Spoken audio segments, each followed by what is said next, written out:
القرآن المجيد والفرقان الحميد. أعوذ بالله السميع العليم من الشيطان الرجيم. بسم الله الرحمن الرحيم. لقد من الله على المؤمنين إذ بعث فيهم رسولا من أنفسهم يتلو عليهم آياته ويزكيهم ويعلمهم الكتاب والحكمة وإن كانوا من قبل لفي ضلال مبين. وقال النبي صلى الله عليه وسلم: كل أمتي يدخلون الجنة إلا من أبى. قيل ومن يأبى؟ قال من أطاعني دخل الجنة ومن عصاني فقد أبى.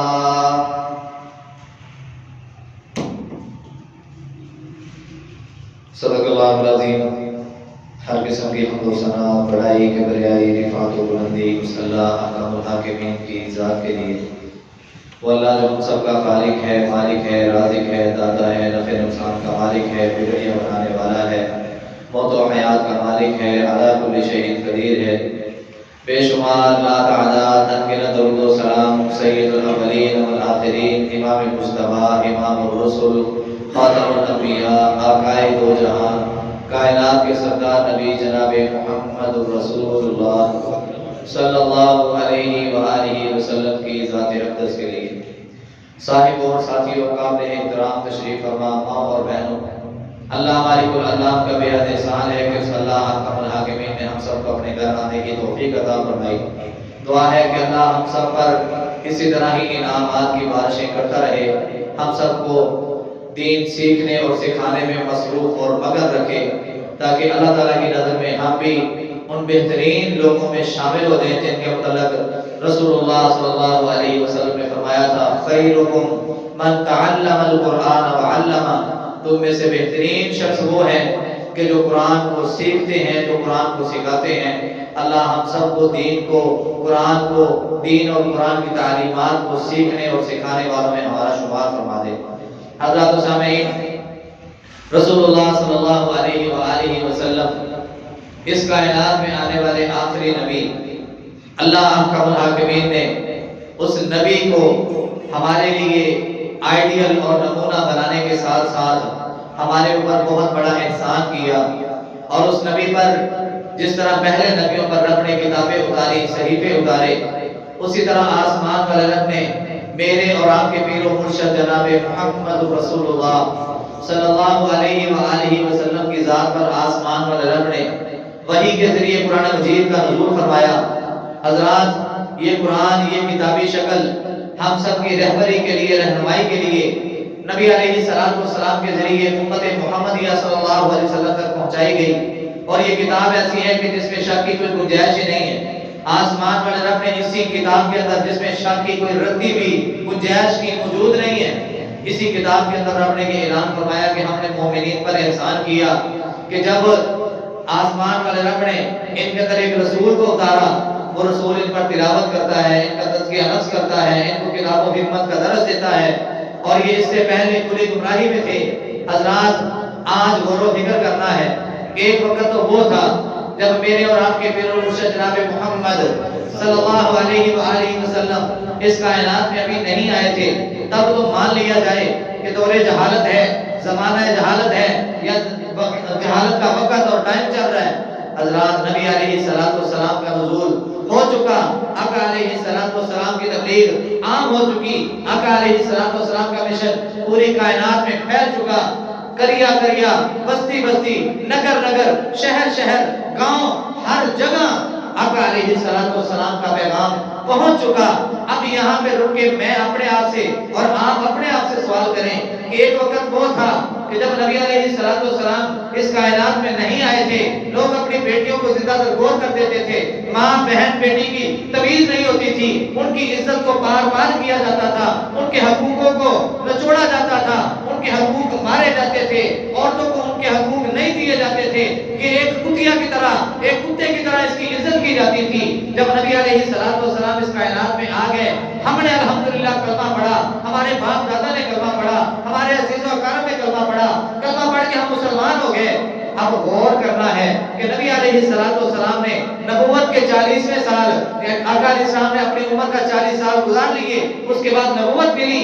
نبوت ملنے کے بعد آقا علیہ السلام نے جو تبلیغ کی ہے، جو مشن لے کے چلے ہیں، جو تعلیم میرے اور آپ کے لیے چھوڑی ہے، کیا وہ تعلیم آج ہمارے گھروں میں موجود ہے کہ نہیں ہے؟ اگر نہیں ہے تو پھر ہم میں اور جو جہالت کے دور میں وقت اپنا گزارتے تھے ان میں آخر فرق کیا ہے؟ آج ہم نے اس بات کو لے کے جانا کہ ہم جو دور جہالت کی باتیں کرتے ہیں، آقا علیہ السلام کی آمد سے پہلے کی باتیں کرتے ہیں کہ اس وقت یہ گناہ ہوتا تھا، یہ گناہ ہوتا تھا، لوگ ایسے انبیاء کی دعوت کو پار پار کرتے تھے، ان کی عزت نہیں کرتے تھے۔ حضرات ہم نے بھی تو کلمہ پڑھ لیا ہے نا، ہم بھی تو نام نہاد کے مسلمان بنے پھر رہے ہیں نا، لیکن خالی نام نہاد کے مسلمان ہونا کافی نہیں ہے۔ تب تک جب تک ہمارے جسم سے، ہمارے کردار سے، ہمارے اخلاق سے، ہمارے قول و قرار سے، ہمارے عملی نمونے آقا علیہ السلام کی دی ہوئی تعلیمات کے مطابق نہ ہوں گے، تب تک ہمیں اپنے آپ پر غور کرنے کی، تب تک ہمیں اپنی اصلاح کرنے کی ضرورت ہے۔ اگر آج میں نے کلمہ پڑھا ہے، آج ہم نے کلمہ پڑھا ہے، اپنے آپ کو مسلمان کہلواتے ہیں، لیکن راستہ نبی علیہ السلام کا اور ہے، میرا راستہ اور ہے، تو پھر غور و فکر کرنا تو بنتا ہے نا، پھر اصلاح کرنے تو بنتی ہے۔ حضرات آئیے، نبی علیہ السلام نے آسمان والے رب کے حکم سے یہ جو جمعے کا دن رکھا تھا نا، یہ میری اور آپ کی ٹیوننگ کے لیے۔ گاڑی چلاتے ہیں، بائک چلاتے ہیں، ایک وقت آتا ہے وہ ٹیوننگ مانگتی ہے، سروس مانگتی ہے کہ مجھے سروس دی جائے، میری ٹیوننگ کی جائے، آئل چینج کیا جائے۔ اسی طرح لیپ ٹاپ ہے، کمپیوٹر ہے، موبائل ہے، سوشل میڈیا کا دور ہے، ہم یوز کرتے ہیں، وائرس آ جاتا ہے، موبائل ہینگ ہونا شروع ہو گیا، سلو ہونا شروع ہو گیا، لیپ ٹاپ کمپیوٹر سلو ہونا شروع ہو گئے۔ حضرات ہم بھی انسان ہیں، ہمارے اندر بھی طرح طرح کے وائرس موجود ہیں۔ نبی علیہ السلام نے جمعے کا دن رکھا تاکہ ہم اپنی ٹیوننگ کروا کے جائیں، اپنی اصلاح کروا کے جائیں، اپنی تربیت کروا کے جائیں، اپنے ایمان کو پختہ کر کے جائیں، اپنے ایمان میں اللہ اور اس کے رسول کی باتوں کو سن کے ان میں اضافہ کرتے ہوئے جائیں۔ حضرات و سامعین، رسول اللہ صلی اللہ علیہ وسلم نے جو تعلیمات دی ہیں، آقا علیہ السلام نے اپنی مرضی سے تعلیمات نہیں دی، بلکہ اس میں آسمان والے رب کی مرضی ہے، اللہ احکم الحاکمین کا حکم ہے۔ حضرات غور و فکر کیجئے، آج ہم دیکھتے ہیں یار بچہ تو چھوٹا سا ہے، کوئی نہیں یار بڑا ہوگا تو سیکھ لے گا۔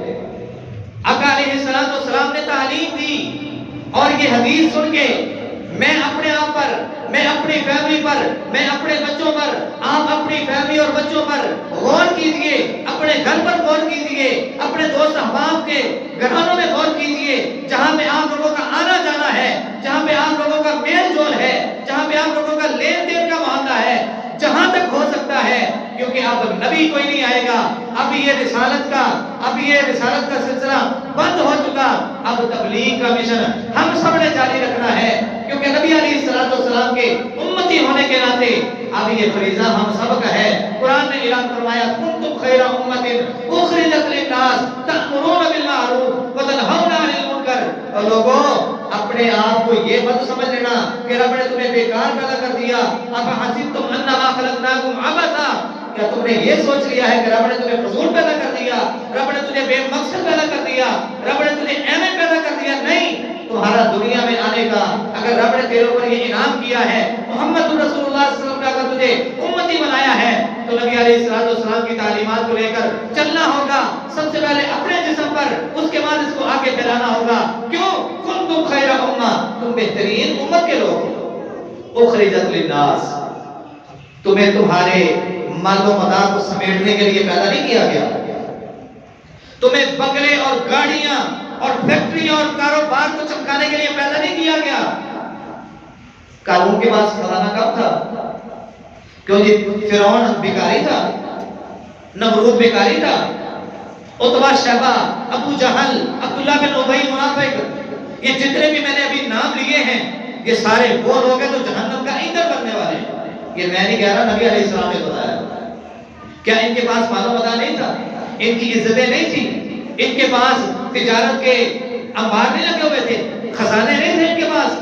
سب کچھ تھا، لیکن بات کرنے کا مطلب یہ ہے، رب بتانا یہ چاہتے ہیں کہ نبی کی امت کے لوگوں، تم مال و متا کے لیے نہیں، تم دنیا کو سمیٹنے کے لیے نہیں، تم دنیا کو حاصل کرنے کے لیے نہیں پیدا کیے گئے۔ تمہارا تو کام اور ہے، تم بہترین امت ہو۔ کام کیا ہے؟ اخرجت للناس تأمرون بالمعروف وتنہون عن المنکر۔ تمہیں لوگوں کے لیے پیدا کیا گیا ہے، تم نے ایک دوسرے کو نیکی کے راستے میں لے کے آنا ہے، ایک دوسرے کو گناہ سے بچانا ہے۔ اور یہ کب ممکن ہوگا؟ جب نبی علیہ السلام کی تعلیم میرے پاس ہوگی۔ ٹوکرا خالی ہو تو کسی کا فائدہ نہیں کرتا، گلاس خالی ہو کسی کی پیاس نہیں بجھا سکتا، جگ خالی ہو گلاس کے اندر پانی نہیں آ سکتا۔ ماں کی گود اگر نبی علیہ السلام کی دی ہوئی تعلیم سے خالی ہے، وہ کیسے سوچ سکتی ہے کہ میں اپنی اولاد کے اندر امام بخاری کو دیکھ لوں؟ ماں کی گود اگر نبی علیہ السلام کی دی ہوئی تعلیمات سے بھرپور ہے، میں اللہ کی قسم اٹھا کے کہتا ہوں پھر امام ابو حنیفہ جیسے بھی پیدا ہوں گے، امام مالک جیسے بھی پیدا ہوں گے، امام شافعی جیسے بھی پیدا ہوں گے، امام احمد بن حنبل جیسے بھی پیدا ہوں گے، امام بخاری، امام مسلم، امام نسائی، امام ترمذی جیسے بھی پیدا ہوں گے۔ حضرات غور و فکر کرنا ہے، مرد حضرات اپنے آپ پر غور کریں۔ ماں کی تربیت اپنی جگہ، باپ کا کردار اور باپ کی تربیت اپنی جگہ، یہ دونوں ملیں گے تو گاڑی چلے گی۔ حضرات آج اپنے گھر جائیں، اپنے گھر جائیں، جب آپ اپنے گھر پر دسترخوان پہ، اپنے ڈائننگ ٹیبل پہ، اپنے بچوں کے ساتھ، اپنی بیوی کے ساتھ بیٹھ کے جب کھانا کھانے لگیں، اس لمحے ایک بات پر غور کرنا کہ یار نبی علیہ السلام کی اس موقع کے مناسبت کے لحاظ سے تعلیم اور تربیت کیا ہے؟ کیا آج وہ تعلیم اور تربیت ہم سب کے گھروں میں موجود ہے؟ نبی علیہ السلام بیٹھے ہیں، کھانا کھانے لگے ہیں، نبی علیہ السلام کا چھوٹا سا صحابی غلام بچہ ہے، سامنے بیٹھا ہے، نبی علیہ السلام کے ساتھ کھانا کھا رہے ہیں۔ قربان جائیں بچے تیرے مقدر اور تیرے نصیب پر۔ آج کسی کے ساتھ ایم پی اے بیٹھ کے کھانا کھانے لگ جائے، ایم ایل اے بیٹھ کے کھانا کھانے لگ جائے، سیلفیاں لے لے کے پورا سوشل میڈیا پر دیا جائے گا، اور جس کے ساتھ پوری کائنات کی عظیم ترین ہستی بیٹھی ہے، اس کے مقدر کے کیا کہنے ہیں؟ حضرات نبی علیہ السلام کی سوچ میں، نبی علیہ السلام کی تعلیم میں اور آج میری سوچ اور میری تعلیم فرق کیا ہے؟ نبی علیہ السلام کے سامنے بیٹھے ہیں اور کھانا کھانے لگے، نوالا توڑا، منہ کے قریب کیا، آقا علیہ السلام نے ہاتھ پکڑ لیا، یا غلام بسم اللہ، کیا پڑھو؟ بسم اللہ پڑھ کے کھانا کھاؤ۔ اس جگہ پہ اگر میں اور آپ ہوتے تو کیا سوچتے؟ ابھی تو بچہ ہے، ابھی اس کو کون سی سمجھ ہے، ابھی اس کو کیا پتا ہے، بڑا ہوگا دیکھ دیکھ کے سیکھ جائے گا، معاشرے کو دیکھے گا، ماحول کو دیکھے گا، ٹی وی فلمیں ڈرامے دیکھے گا، اس کو سمجھ آ جائے گی۔ آقا علیہ السلام کی سوچ ایسی نہیں تھی۔ نبی علیہ السلام نے یہ جو تعلیم، یہ جو مشن اور یہ جو بنیادی چیز ہمیں دی ہے، آقا علیہ السلام فرماتے ہیں قل بسم اللہ، اے میرے صحابی، اے چھوٹے بچے، بسم اللہ کہو، بسم اللہ کہہ کے کھانا شروع کرو۔ کیا آج ہمارے بچے بسم اللہ کہہ کے کھانا کھاتے ہیں؟ آج بچہ اپنی توتلی زبان سے اپنی ماں کو گالی تو نکال دیتا ہے، اپنے باپ کو برا بھلا تو کہہ دیتا ہے، ایک دوسرے کے ساتھ بدتمیزی والے الفاظ بے شک وہ صحیح نہیں ہے، ادا نہیں پورے کر پا رہا، لیکن اپنی توتلی زبان سے، اپنے تھتلاتے ہوئے ہونٹوں سے، اپنی تھتلاتی ہوئی زبان سے، ٹوٹے الفاظوں کے ساتھ وہ اگر گالی گلوچ کر سکتا ہے تو پھر ہم سب کے لیے شرم سے ڈوب کے مر جانے کا مقام نہیں ہے کہ ہم نے اپنے بچے کو دیا بھی ہے تو گالیوں کے علاوہ کچھ نہیں دیا۔ حضرات جس نبی کا ہم نے کلمہ پڑھا ہے، اس نبی کی دی ہوئی تعلیم کا ہمارے اوپر قرض بھی ہے اور فرض بھی ہے۔ خالی سیرت النبی کی کانفرنسیں کروا لینا، سیرت النبی کے جمعے سن لینا، سیرت النبی کے دروس سن لینا، سیرت النبی کی محفلیں اٹینڈ کر لینا کافی نہیں ہے۔ سیرت النبی صلی اللہ علیہ وآلہ وسلم کو سننے کے بعد اس کو اپنی زندگیوں پر لاگو کرنا، یہ اس کا اصل حق ہے۔ نبی علیہ السلام نے اسی ایک موقع پر اپنے اس غلام بچے کو، اپنے صحابی کو 3 نصیحتیں فرمائی۔ آقا علیہ السلام نے فرمایا کل بسم اللہ، اے میرے صحابی بسم اللہ پڑھ کے کھا۔ کھانا شروع کرنا ہے تو کیا پڑھنا ہے؟ بسم اللہ الرحمن الرحیم پڑھ کے کھاؤ۔ وَكُلْ مِمَّا يَلِيكَ، اور جو تیرے سامنے ہے، جو تیرے آگے ہے، وہاں سے کھا لے۔ حضرات اس چیز کو آج غور کیجئے، اپنے گھر میں جا کے اس کو نبی علیہ السلام کی سنت، آقا علیہ السلام کی تعلیم، آقا علیہ السلام کا حکم سمجھتے ہوئے آج ہی اپنے گھر میں، اپنی بیوی اور بچوں میں اس ماحول کو اجاگر کیجئے۔ میں اللہ کی قسم اٹھا کے کہتا ہوں، آپ کے گھر میں رب کی رحمتیں اور برکتیں کا نزول ہونا شروع ہو جائے گا، کیونکہ نبی علیہ السلام کی ایک حدیث کو، ایک سنت کو جو زندہ کرتا ہے نا، آقا علیہ السلام کی ایک عمل کو، ایک طریقے کو، ایک سنت کو جو زندہ کرتا ہے، اللہ احکم الحاکمین اس بندے کی 100 ضرورتیں پوری کرتے ہیں۔ کتنی؟ آج ہم مایوس کیوں بیٹھے ہوئے ہیں؟ آج ہم پریشان کیوں بیٹھے ہوئے ہیں؟ آج نا امیدی والا ماحول کیوں پیدا ہو چکا ہے؟ آج ہر طرف گہما گہمی کیوں ہے؟ آج ہر طرف مہنگائی اور یہ ہو گیا وہ ہو گیا کا شور شرابہ کیوں ہے؟ رب نے اس کا ذکر قرآن کے اندر کیا، وَمَنْ أَعْرَضَ عَنْ ذِكْرِي فَإِنَّ لَهُ مَعِيشَةً ضَنكًا۔ آج ہم نے سنتوں کو چھوڑنا شروع کر دیا، آج ہم نے نبی علیہ السلام کے طریقوں کو روندنا شروع کر دیا، پسے پس ڈالنا شروع کر دیا، نبی علیہ السلام کی تعلیم کی ہم نے عزت قدر کی نہیں۔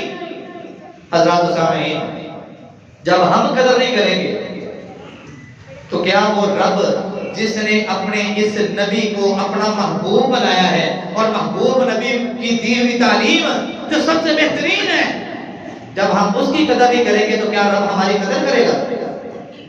قرآن نے اعلان فرمایا وَمَنْ أَعْرَضَ عَنْ ذِكْرِي، یہاں پہ ذکر سے مراد نبی علیہ السلام کا طریقہ ہے، نبی علیہ السلام کی سنت ہے، نبی علیہ السلام کی تعلیم ہے، نبی علیہ السلام کی تبلیغ اور مشن ہے، کہ جس نے میرے طریقے سے، میری نصیحت سے، قرآن اور حدیث سے انحراف کیا، فَإِنَّ لَهُ مَعِيشَةً ضَنكًا، ہم اس کے لیے اس کی معیشت کو تنگ کر دیں گے۔ سب کچھ ہونے کے باوجود بھی روتا رہے گا، کرلاتا رہے گا، پیٹتا رہے گا، پوری نہیں پائے گی۔ برکتیں اٹھ گئی، لاکھوں کمانے والا، کروڑوں کمانے والا بھی آج رو رہا ہے، اور جو 100 روپیہ 500 روپیہ دہاڑی پہ کام کرنے والا آج وہ بھی رو رہا ہے۔ وجہ کیا ہے؟ کیا کبھی میں نے اور آپ نے غور کی ہے؟ ہم نبی علیہ السلام کی تعلیم کو بھول بیٹھے ہیں۔ فرمایا فَإِنَّ لَهُ مَعِيشَةً ضَنكًا، میرے نبی کے ذکر سے، اللہ کے ذکر سے اگر تم اعراض کرو گے، سب سے پہلا نقصان کیا ہوگا؟ تمہارے اوپر تمہاری معیشت کو تنگ کر دیا جائے گا، برکتیں ختم ہو جائیں گی، رحمتیں اٹھ جائیں گی، گویا کہ تمہارے پاس سب کچھ ہے بھی لیکن سکون نام کی چیز نہیں۔ سب کچھ ہونے کے باوجود بھی بے رونقی ہے، سب کچھ ہونے کے باوجود بھی ایک عجیب سا سما ہے، عجیب سا ماحول ہے، سمجھ نہیں آ رہی، دل ڈرتا رہتا ہے، دماغ سن ہے، جسم تھکاوٹ سے شرابور ہے، طرح طرح کے معاملات، طرح طرح کی کیفیات پیدا ہو سکتی ہیں۔ وَنَحْشُرُهُ يَوْمَ الْقِيَامَةِ أَعْمَىٰ، دوسرا اس کا برا انجام آسمان والے رب نے فرمایا کل قیامت کا دن ہوگا، ہم ایسے انسان کو جس نے دنیا میں رہتے ہوئے اللہ اور اس کے رسول کی تعلیمات کو پسے پس ڈال دیا تھا، ان کو اپنی زندگی پر لاگو نہیں کیا تھا، کل قیامت کا دن ہوگا ہم ایسے انسان کو اندھا کر کے اٹھائیں گے۔ استغفر اللہ۔ آنکھوں کی قدر اگر پوچھنی ہے نا تو ان سے جا کے پوچھئے جو آج در در کی ٹھوکریں کھاتے پھرتے ہیں۔ یہ آنکھ، ایک آنکھ ضائع ہو جائے، اللہ نہ کرے، پوری کائنات خرچ کر لیں، میں اللہ کی قسم اٹھا کے کہتا ہوں جو تخلیق رب نے کیا کوئی نہیں کر سکتا، جو بناوٹ رب نے بنائی ہے کوئی نہیں بنا سکتا، جو بنائی رب نے دی ہے کوئی نہیں دے سکتا، جو قوت اور توانائی رب نے اس میں بھر دی ہے کوئی نہیں دے سکتا۔ دیکھنے میں کیا ہے؟ ایک پانی کا بلبلہ ہے، لیکن حضرات ہم نے اللہ کے ذکر سے، نبی علیہ السلام کی تعلیمات سے اعراض نہیں کرنا، تو ہم نے کیا کرنا ہے؟ نبی علیہ السلام کی دی ہوئی تعلیم کے مطابق اپنے آپ کو، اپنے گھر بار کو، اپنے بیوی بچوں کو، اپنے ماحول کو درست کرنا ہے تاکہ ہم معیشت کی تنگی سے بھی بچ جائیں، کل قیامت کو آنکھوں کی بینائی جانے سے بھی بچ جائیں، رب کے قریبی بن کے اس کے قریبی بندوں میں شامل ہو کے جنت کے وارث بن جائیں۔ نبی علیہ السلام ابن عباس رضی اللہ تعالیٰ عنہ کے ساتھ ہیں۔ ابن عباس رضی اللہ عنہ خود بیان کرتے ہیں، حضرات غور ہے نا، توجہ ہے نا، توجہ ہے کہ نہیں؟ بولتے نہیں کوئی یار، آپ کا سارے سن رہے ہیں، میں آپ سب کے لیے باتیں کر رہا ہوں، الحمدللہ میرا تو مطالعہ ہے، مجھے تو پتہ ہے سارا کچھ، میں آپ لوگوں کے لیے یہاں پہ کھڑا ہوں، آپ لوگوں کی اصلاح کے لیے کھڑا ہوں، تھوڑی سی توجہ سے بیٹھیں گے نا تو انشاءاللہ بات سمجھ آئے گی۔ یہ بات کس کی ہو رہی تھی؟ نبی علیہ السلام کی، تو نبی علیہ السلام کی بات کو توجہ سے سننا چاہیے۔ اللہ آپ سب کی محبتوں کو قبول فرمائے، آپ سب کی زندگیوں میں برکت عطا فرمائے۔ نبی علیہ السلام ابن عباس رضی اللہ تعالیٰ عنہ کے ساتھ ہیں، ایک ہی سواری ہے، آگے نبی علیہ السلام بیٹھے ہوئے ہیں، پیچھے ابن عباس رضی اللہ تعالیٰ عنہ بیٹھے ہیں۔ سواری کے بھی کیا نصیب ہوں گے، کیا مقدر ہوں گے۔ آج لوگ جہازوں پر سفر کرتے ہوئے بڑا اعزاز اور بڑا فخر محسوس کرتے ہیں، اور وہ سواری کہ جس پر نبی علیہ السلام سوار ہوئے ہیں، اس کائنات کی سب سے عظیم ترین ہستی، اللہ ہمیں ان کے نقش قدم پر چلنے کی توفیق دے دے، اللہ ہمیں ان کی تعلیمات پر عمل کرنے والا بنا دے۔ حضرات ابن عباس اور نبی علیہ السلام ایک ہی سواری پر جا رہے ہیں، تھوڑا سا دور گئے، نبی علیہ السلام فرماتے ہیں بچے، آقا علیہ السلام نے ان کو نصیحتیں کی، 3 نصیحتیں فرمائیں۔ پہلی نصیحت نبی علیہ السلام نے فرمایا، یا غلام احفظ اللہ یحفظک، اے بچے جو اللہ تعالیٰ کے تیرے اوپر حقوق ہے نا، بات سمجھ آ رہی ہے؟ اللہ تعالیٰ کے تیرے اوپر جو حقوق ہیں ان کی حفاظت کر، اللہ تیرے حقوق کی حفاظت کرے گا۔ جس طرح آسمان والے رب نے قرآن مجید کے پہلے پارے میں یہ اعلان فرمایا کہ تم اللہ کے عہد کو پورا کرو، اوفی بعہدکم، وہ تمہارے ساتھ کیے ہوئے وعدے کو پورا کرے گا۔ اللہ کا عہد کیا ہے؟ اللہ کا حق کیا ہے؟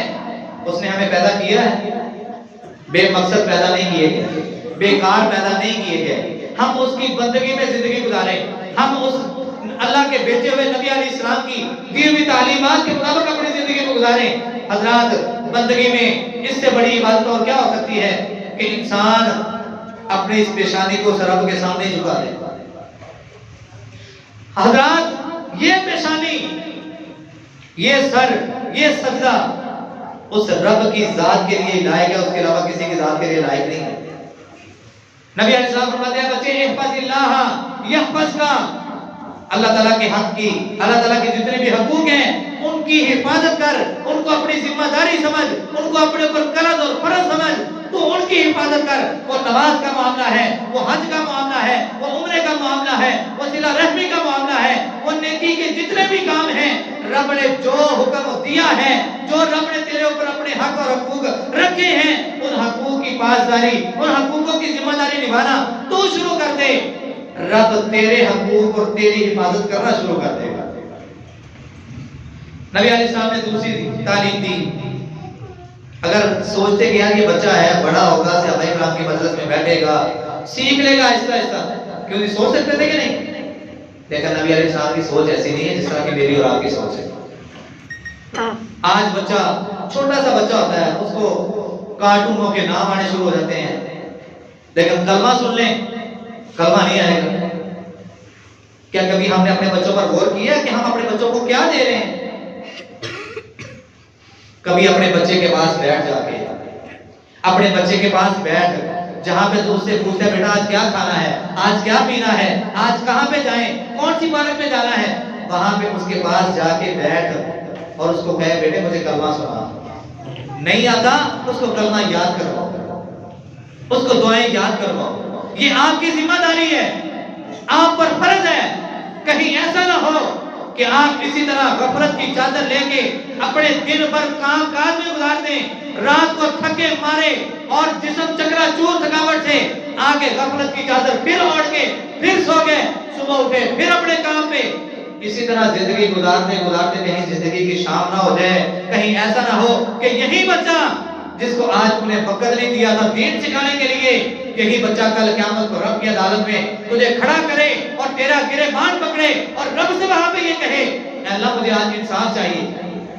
انصاف آگے پھر کیسا ہوگا؟ اس کے نیک اعمال اس کو دے دیے جائیں گے, اس کے گناہ اٹھا کے اس کو دے دیے جائیں گے. باپ جہنم میں جا رہا ہے, بیٹا جنت میں جا رہا ہے. حضرات ہم سب نے انشاءاللہ جنت میں جانا ہے, کیوں نہیں جانا ہے کہ نہیں؟ انشاءاللہ سارے بولیں انشاءاللہ ہم سب نے جنت میں جانا ہے. اور یہ تبھی ممکن ہوگا جب سب سے پہلے میں گھر کا بڑا, گھر کا باپ یا گھر کا سربراہ, گھر کا بڑا بیٹا, جو بھی میں حیثیت رکھتا ہوں, میں اپنے گھر کے اندر یا ہم سب اپنے اپنے گھر کے اندر جو بھی حیثیت رکھتے ہیں, ہمارے اوپر یہ فرض بھی ہے اور قرض بھی ہے. نبی علیہ السلام نے دوسری تعلیم دی وَإِذَا سَأَلْتَ فَاسْأَلِ اللَّهَ, اے میرے صحابی, اے غلام, اے بچے, اگر اس کائنات میں زندگی گزارتے ہوئے تجھے اگر کسی چیز کی ضرورت پڑ جاتی ہے اور تیرے پاس وہ چیز نہیں ہے, سوال کرنے کا موقع آ جاتا ہے تو سوال کس سے کرنا ہے؟ فَاسْأَلِ اللَّهَ. کس سے سوال کرنا ہے؟ کسی قبر کی ڈیری پر نہیں جانا, کسی مورتی کے سامنے نہیں جانا, کسی بدھ کے سامنے نہیں جانا, کسی پیر فقیر کے پاس نہیں جانا. جانا ہے تو کس کے پاس؟ سوال کرنا ہے تو کس سے؟ نظر و نیاز کرنی ہے تو کس سے؟ تمہارا خوشی کا, غمی کا, دکھ کا, سکھ کا, دینے والا, لینے والا, ہر چیز, یہاں تک کہ بگڑیاں بنانے والی ذات اگر کوئی ہے تو وہ کون سی ہے؟ اللہ ہے. اے بچے, جب بھی کوئی ضرورت محسوس ہو جائے, جب بھی کوئی سوال کا معاملہ پیش آ جائے, جب بھی تجھے کسی چیز میں دقت ہو, فَاسْأَلِ اللَّهَ, تو اللہ سے سوال کر.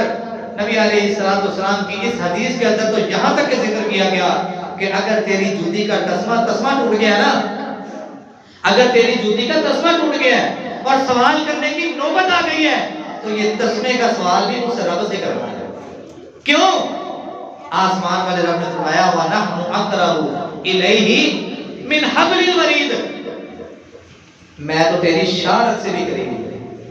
مجھے پکارنے کے لیے, میرا قرب حاصل کرنے کے لیے, مجھے منانے کے لیے, میرے ساتھ باتیں کرنے کے لیے, میرے ساتھ اپنے دکھڑے شیئر کرنے کے لیے, میرے ساتھ اپنے دل کی گہرائی والی باتیں کرنے کے لیے, تو پریشان ہے, پریشانی کو دور کرنے کے لیے, تو اللہ کے بندے میرے پاس آنے کے لیے تجھے کسی کی سفارش کی, کسی کی وکالت کی, کسی جج کی, کسی مینیجر کی کوئی ضرورت نہیں ہے. میرے در پہ آ کے مجھ سے بات کر, میں تجھ سے باتیں کروں گا, تو مجھ سے سوال کر, میں تیری ضرورتوں کو پورا کروں گا. وَإِذَا سَأَلْتَ فَاسْأَلِ اللَّهَ. دوسری نصیحت فرمائی کہ جب بھی سوال کرنا ہے, جب بھی ضرورت پڑے تو سوال کس سے کرنا ہے؟ توجہ ہے نا. یہ حدیث مکمل ہونے کے بعد میں نے پوچھنا بھی ہے کہ 3 نصیحتیں کون سی ہوئی ہیں, کتنی ہو گئی ہیں, کون کون سی؟ سامنے کی بتا تجھے دس ہے جی. قاری صاحب نے جمعہ بڑا زبردست پڑھایا, مولوی نے تھوڑا لیلی تقریر کی تھی, آج تے بم ہو گئی ہے. آج تو انہیں فلانے مسلک کے چھوٹے لائے تھے, انج ہو گیا, انج ہو گیا. اچھا, بریانی بھی بڑی زبردست پڑھی. کسی نے پوچھ لیا یار جمعے میں ہوا کیا تھا, وہ تو مجھے پتہ ہی نہیں, وہ تو پتہ ہی نہیں. ابھی ہم نے 2 باتیں کی ہیں. اللہ تعالیٰ نے میرے اور آپ کے اوپر جو ذمہ داریاں رکھی ہیں, جو اللہ کے حق ہمارے اوپر ہے, اگر ہم ان کو ادا کرنا شروع کر دیں تو اللہ کے جو ہمارے اوپر حق ہیں ان کو پورا کرنے کے ساتھ ساتھ ہمارے جتنے بھی حقوق ہیں, جتنے بھی چوائس, جتنی بھی خواہشات ہیں, ان کو پورا کرنے کی حفاظت کون کر رہا ہے, گارنٹی کون لے رہا ہے؟ مطلب اللہ کے حق ہم ادا کریں, ہمارے حق وہ ادا کرے. اور دوسرا یہ ہے کہ جب بھی کبھی ضرورت پڑ جائے, آج بے اولادی کا معاملہ بڑا عام ہے, بے اولادی کا معاملہ بڑا عام ہے, اور اللہ کا محاکم ایسے لوگوں کو ہدایت کے ناخن عطا فرمائے, ان کو مرنا بھول چکے ہیں وہ, کہ مر کے ہم نے بھی اس رب کے سامنے جانا ہے. رب نے اگر سوال کر لیا تو کیا بنے گا؟ نمرود تھا جو کہتا تھا انا ربکم الاعلی, میں بڑا رب ہوں. رب نے کیا انجام کیا تھا؟ جوتیاں مروا کے رب نے مارا. ایک چھوٹے سے مچھر کو رب نے حکم دیا جو ناک کے راستے سے اس کے دماغ میں چلا گیا, جب وہ بن پہ نہ تھا اس کے دماغ میں ہل چلانا شروع ہو جاتی, اور یہ اپنے مجاوروں سے, اپنے سپاہیوں سے کہتا جوتیاں مارو, جوتیاں مارو. وہ مارتے تھے, مچھر تھوڑے دیر رک جاتا تھا, رب نے جوتیاں پڑوا کے اس کو مارا. حضرات آج جو لوگ لوگوں کے ایمانوں پر، لوگوں کے عقیدوں پر ڈاکو بن کے بیٹھے ہوئے ہیں۔ فلاں کو چلے جاؤ پتر مل جائے گا، فلاں کو چلے جاؤ تہاڈیاں مراداں پوریاں ہو جانگیاں، تیرا رشتہ فلاں جگہ تے نہیں ہو دیا، فلاں کو چلا جا، 6 دن میں آپ کے قدموں میں، 5 دن میں آپ کے قدموں میں۔ وہ رب سے بڑھ گیا ہے؟ کیا میرے نبی نے یہ تعلیم دی ہے؟ کیا دین بالکل نعوذ باللہ ہم نے اس کو اتنا ہی کیا گزرا سمجھ لیا ہے کہ اس کے وارث ہی کوئی نہیں ہے؟ نبی علیہ السلام یہ بیان کر رہے ہیں کہ جب بھی تجھے کوئی بھی معاملہ درپیش آ جائے، کوئی بھی ضرورت ہو، کوئی بھی سوال کرنا ہو، تو سوال کس سے کرنا ہے؟ اگر میرا اور آپ کا ایمان ہے کہ نبی علیہ السلام کی نبوت والی زبان سے جو الفاظ ادا ہوئے ہیں وہ سچے ہیں، پوری کائنات جھوٹی ہو سکتی ہے، نبی علیہ السلام کی ذات کے متعلق ہم تو جھوٹ کا تصور بھی نہیں کر سکتے۔ اگر میرا اور آپ کا یہ ایمان ہے تو پھر نبی علیہ السلام کی اس بات کو آج اپنے پلو کے ساتھ باندھ کے اپنے دل و دماغ میں جگہ دے کے جائیں کہ ہم نے آئندہ سے پہلے جو ہو چکا اللہ معاف کر دے، آج کے بعد ہم اپنے عقیدے کو مضبوط کرتے ہیں کہ ہم نے جب بھی کوئی بھی سوال کرنا ہے، کس سے کرنا ہے؟ کس سے کرنا ہے؟ اللہ سے سوال کرنا ہے۔ تیسری اور آخری بات کر کے اجازت چاہتا ہوں، نبی علیہ السلام نے فرمایا وَإِذَا اسْتَنْتَ فَاسْتَعِنْ بِاللَّهِ، انسان ہے ضرورتیں پڑ جاتی ہیں، جب بھی مدد طلب کرنی ہے تو کس سے؟ جب بھی مدد طلب کرنی ہے تو کس سے؟